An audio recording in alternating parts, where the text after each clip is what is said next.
Hello friends, स्वागत करता हूँ आप सबका मेरे इस YouTube channel let's learn English पर। दोस्तों, आज हम लोग हिंदी पैसेज को इंग्लिश में अनुवाद करना सीखेंगे। इसके पहले वाले वीडियो में हमने इंग्लिश को कैसे हिंदी में ट्रांसलेट करें इसको मैंने बताया है, और आप लोग का टेंस भी स्टार्ट होने जा रहा है, और ग्रामर के जो भी इम्पोर्टेंट वर्ड मीनिंग है वो सब आपके चलाए जा रहे हैं। ठीक है दोस्तों, अब इंग्लिश स्पीकिंग का भी कोर्स लॉन्च होने जा रहा है। तो यदि आप इंग्लिश सीखना चाहते हैं बहुत ही कम मिनिमम प्राइस में, ठीक है, तो आप घर बैठे बिल्कुल आप इंग्लिश बोलना सीख सकते हैं। यहाँ तक कि मैं आप लोग को इंग्लिश प्रैक्टिस करना भी सिखाऊंगा।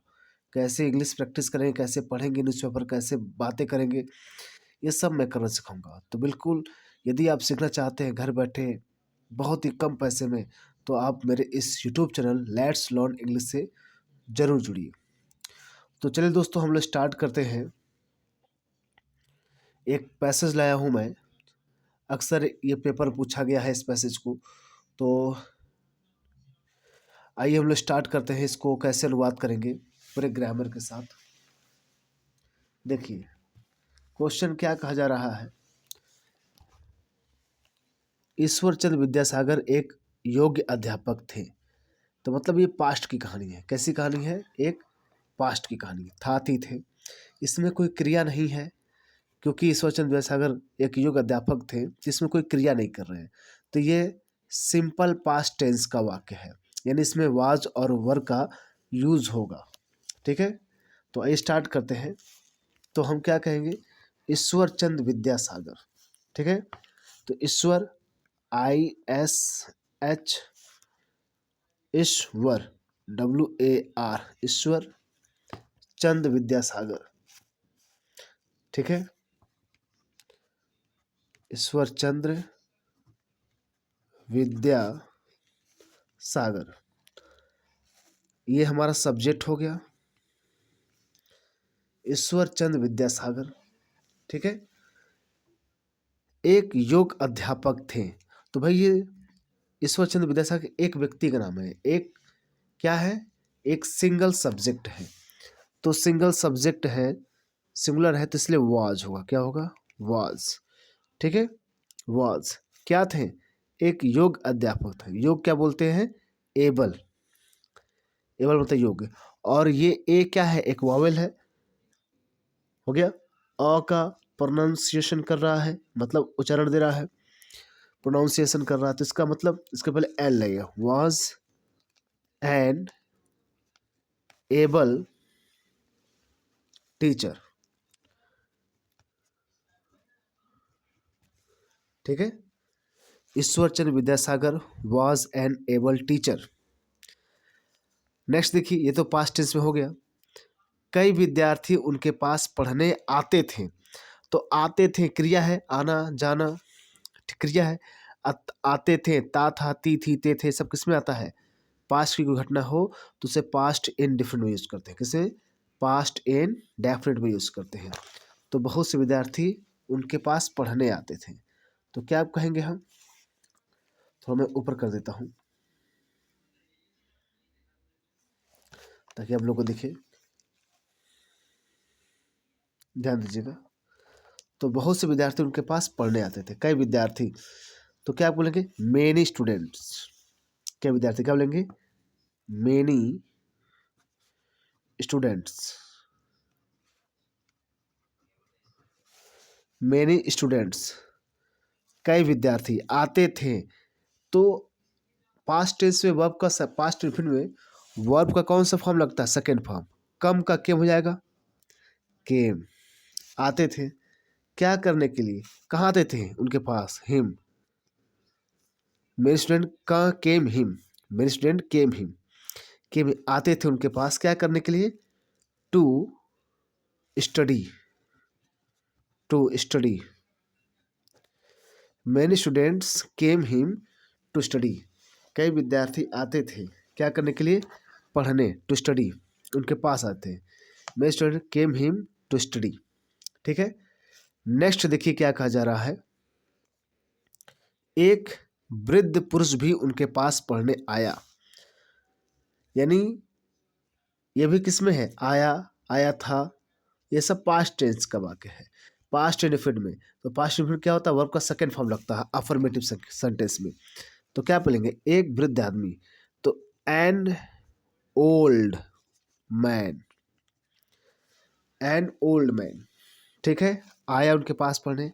केम, वर्ब का कौन सा फॉर्म, सेकंड फॉर्म, केम, क्या, उनके पास, him, came him to study, to study मतलब पढ़ने के लिए, ठीक है, टू स्टडी हो गया। नेक्स्ट देखिए, विद्यासागर ने उन्हें पढ़ाने का वचन दिया, यही पास्ट की घटना है। तो क्या कहे, किसने दिया, विद्यासागर ने, तो विद्यासागर क्या किया, वर्ब क्या है, मेन वर्ब क्या है, वचन देना, वचन, दो वर्ब है, तो जो पहला अप्लाई होगा क्या, वचन देंगे तभी ना पढ़ाएंगे, पहले वचन दिया, क्या किया, वचन दिया मतलब प्रॉमिस किया, PROMISED, प्रॉमिस्ड हो गया, प्रॉमिस्ड, वचन दिया क्या करने के लिए, प्रॉमिस्ड हिम, मतलब हिम मतलब उस बूढ़े व्यक्ति को क्या करने के लिए, तो पढ़ाने के लिए, टू स्टडी, क्या करने के लिए, टू स्टडी, टू स्टडी, पढ़ाने का वचन दिया, ठीक है। नेक्स्ट देखिए क्या है, किंतु बूढ़े को व्याकरण कठिन लगती थी, यानी बूढ़े को कैसी लगती, व्याकरण कठिन लगती थी, ओके, तो लगती थी यही पास्ट की घटना है, तो क्या बोलेंगे, बट, किंतु के लिए क्या कहते हैं, बट, बूढ़े को, बूढ़े को मतलब क्या लगती थी, ग्रामर कठिन लगती थी, तो कौन कठिन लगती थी, सब्जेक्ट क्या है, कठिन लगती थी, कौन लगती थी, व्याकरण। अब ये कहोगे बूढ़े व्यक्ति को पहले लिखिए, नहीं, पहले आप सब्जेक्ट लिखिए ना, कौन कठिन लगती थी, सब्जेक्ट क्या है आपका, ग्रामर, बट ग्रामर सेम्ड या सेम्स लिख दीजिए, यानी प्रतीत होती थी या प्रतीत होती है, यह भी लिख सकते हैं, हो गया, सेम्स, क्या, कैसा प्रतीत होता है, डिफिकल्ट, DIFFICULT,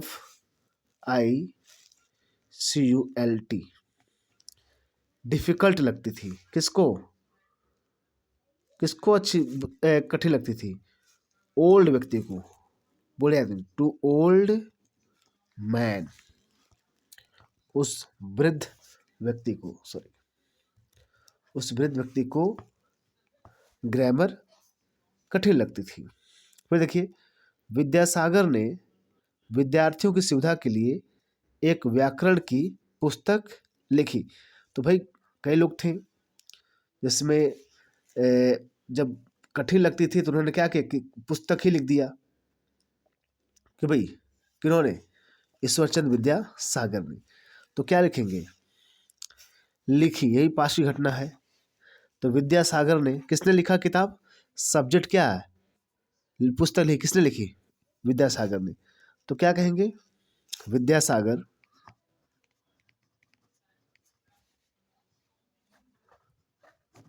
विद्यासागर, अब लिखी, तो क्रिया क्या होगा, लिखना का, राइट, लेकिन यहाँ पर पास्ट इंडेफिनिट है तो second form, wrote, Vidyasagar wrote, Vidyasagar ने लिखा, क्या लिखा बताइए, एक ग्रामर की पुस्तक लिखा, अ बुक, किसका, अ बुक, सॉरी ये एफ बनने जा रहा था, a book of grammar,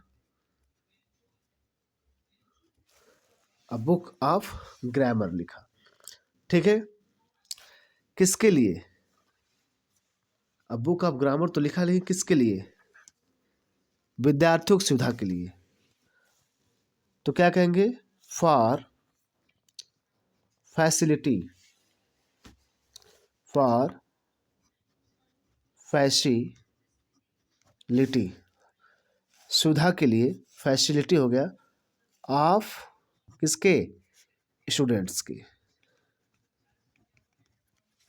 of students, यानी बच्चों के, यानी विद्यार्थियों की सुविधा के लिए उन्होंने हिंदी ग्रामर की पुस्तक लिखी। अब देखिए, ये पुस्तक समस्त भारत में पढ़ाई जाती है। अब पढ़ाई जाती है, ठीक है। तो अब ये क्या है, जाती जाता है, ये प्रेजेंट फिर का है। और ये पुस्तक खुद पढ़ती है कि पढ़ाई जाती है? पढ़ाई जाती है, तो यानी पैसिव में है। किस में है ये? पैसिव में है, किसी के द्वारा पढ़ाई जाती है ना, ठीक है। तो क्या कहेंगे हम? पैसिव बनाएंगे। तो क्या पढ़ाई जाती है? ये पुस्तक, दिस बुक हो गया। यानी ये पुस्तक इज पढ़ाई जाती है। टॉट का स्पेलिंग क्या होता है? हमेशा पैसिव वर्ब का थर्ड फॉर्म लगाता है ना, taught, TAUGHT। This book is taught, पढ़ाई जाती है, ठीक है।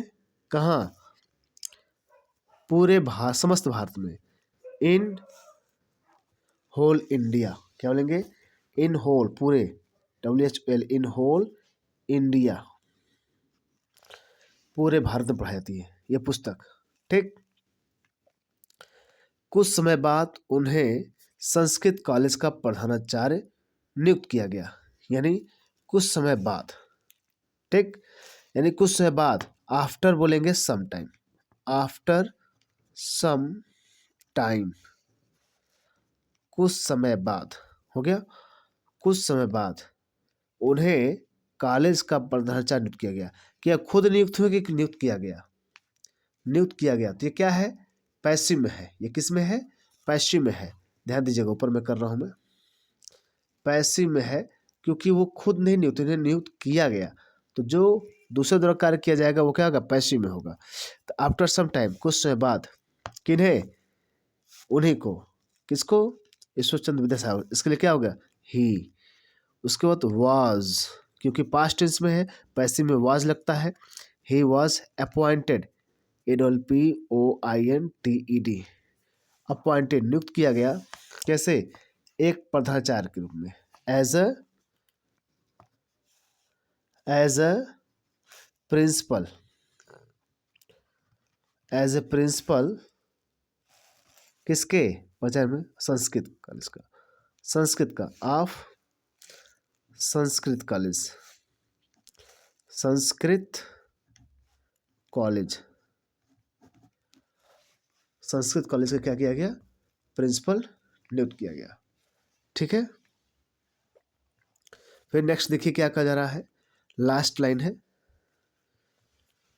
उन्हें कॉलेज की उन्नति के लिए, उन्होंने कॉलेज की उन्नति के लिए कार्य किया। किन्होंने कार्य किया? ईश्वरचंद विद्यासागर ने कॉलेज की उन्नति के लिए क्या किया? कार्य किया। एक सेकेंड, हाँ, ठीक है, कॉलेज की उन्नति के लिए कार्य किया। तो अब क्या कहेंगे? कॉलेज की उन्नति के लिए कार्य किया, किसने कार्य किया? ईश्वरचंद विद्यासागर ने। तो हम क्या कहेंगे? ही, फुल स्टॉप, ही कार्य किया। तो पास्ट टेंस में करने के लिए डिड होता ना, डू का सेकंड फॉर्म डिड होता है, ही डिड, उन्होंने किया। मेनी वर्क्स, कई काम, क्या किया? मेनी वर्क्स, कई काम किया। किसके लिए? कॉलेज की उन्नति के लिए। फॉर के लिए, प्रोग्रेस, PROGRE, प्रोग्रेस, उन्नति के लिए,